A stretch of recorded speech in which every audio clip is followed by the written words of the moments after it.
রাতের আকাশে একটি ক্ষেপণাস্ত্র ছুটে যাচ্ছে। সামনে বিশ্বের সবচেয়ে শক্তিশালী সামরিক জোটের তৈরি বহুস্তরীয় আকাশ প্রতিরক্ষা। রাডার তাক করে আছে, স্যাটেলাইট নজর রাখছে, কৃত্রিম বুদ্ধিমত্তা হিসাব কষছে। কিন্তু ঠিক সেই মুহূর্তে যদি ক্ষেপণাস্ত্রটি তার পথ বদলে ফেলে, তাহলে যুদ্ধটা আর শুধু ক্ষেপণাস্ত্র বনাম প্রতিরক্ষা ব্যবস্থা থাকে না। যুদ্ধটা হয়ে যায় কে আগে প্রতিপক্ষের সিদ্ধান্ত নেওয়ার ক্ষমতা ভেঙে দিতে পারে সেই লড়াই।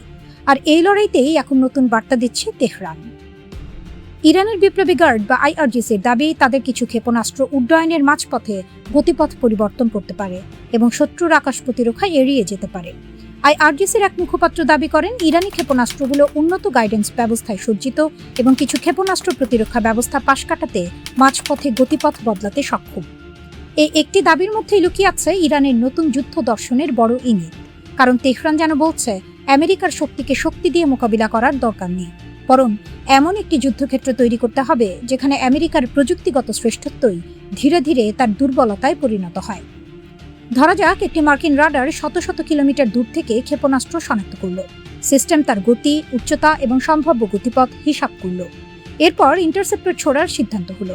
কিন্তু লক্ষ্য যদি প্রচলিত ব্যালিস্টিক পথ অনুসরণ না করে, তখন প্রতিরক্ষার জন্য থাকা কয়েক সেকেন্ডই হয়ে উঠতে পারে সবচেয়ে মূল্যবান সম্পদ। এখানেই ইরানের কৌশলের আসল কৌশল। তেহরান দীর্ঘদিন ধরে শুধু বেশি ক্ষেপণাস্ত্র বানানোর পথে হাঁটেনি, বরং ক্ষেপণাস্ত্রকে আরও নির্ভুল, দ্রুত মোতায়েনযোগ্য এবং ইলেকট্রনিক যুদ্ধের মধ্যেও কার্যকর করার দিকে এগিয়েছে। যুক্তরাষ্ট্রের সিএসআইএস ও বহু বছর ধরে ইরানের ক্ষেপণাস্ত্র কর্মসূচির অন্যতম গুরুত্বপূর্ণ বিবর্তন হিসেবে উন্নত গাইডেন্স ও নির্ভুলতাকে চিহ্নিত করেছে। অর্থাৎ ইরানের কাছে এখন প্রশ্নটা হলো, লক্ষ্যে পৌঁছানোর আগে তাকে কতবার থামানোর চেষ্টা করা হবে, আর সেই প্রতিটি চেষ্টার পরও সে কতটা কার্যকর থাকবে। এই জায়গায় আসে আরেকটি গুরুত্বপূর্ণ প্রযুক্তি, সিআরপিএ, অর্থাৎ কন্ট্রোলড রিসেপশন প্যাটার্ন অ্যান্টেনা। এর কাজটা অত্যন্ত গুরুত্বপূর্ণ। স্যাটেলাইট নেভিগেশন ব্যবস্থার উপর নির্ভরশীল একটি অস্ত্রকে যদি শত্রুপক্ষ জ্যামিং বা বিভ্রান্তিকর সিগন্যাল দিয়ে অন্ধ করে দিতে চায়, তাহলে সিআরপিএ সেই আক্রমণের প্রভাব কমাতে সাহায্য করতে পারে। 2026 সালের একটি প্রতিবেদনে দাবি করা হয়েছে, ইরানের ড্রোন ও ক্ষেপণাস্ত্রে চীনা ও রুশ প্রযুক্তির নেভিগেশন চিপ এবং সিআরপিএ ভিত্তিক অ্যান্টি জ্যামিং ব্যবস্থা ব্যবহারের মাধ্যমে নির্ভুলতা বাড়ানো হয়েছে। কারণ একটি আধুনিক ক্ষেপণাস্ত্রকে শুধু জিপিএস বা অন্য কোনো স্যাটেলাইট সিগন্যালের ওপর নির্ভর করলেই হয় না। সিগন্যাল হারিয়ে গেলে তার নিজের ভেতরেই থাকতে হয় বিকল্প নেভিগেশন ব্যবস্থা। সেখানেই আসে INS inertial navigation system. Gyroscope ও এক্সিলেরোমিটারের মাধ্যমে ক্ষেপণাস্ত্র নিজের গতি, ঘূর্ণায়মান অবস্থান হিসাব করতে পারে।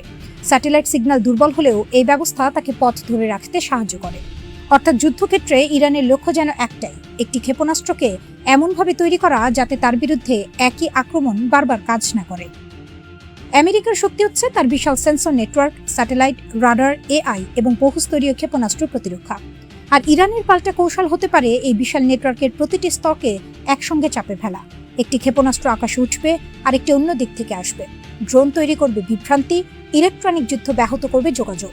আর আকাশ প্রতিরক্ষা যখন বুঝতে চেষ্টা করবে কোনটা আসল হুমকি, তখন কয়েক সেকেন্ডের সিদ্ধান্তই হয়ে উঠবে যুদ্ধের ভাগ্য নির্ধারণকারী মুহূর্ত।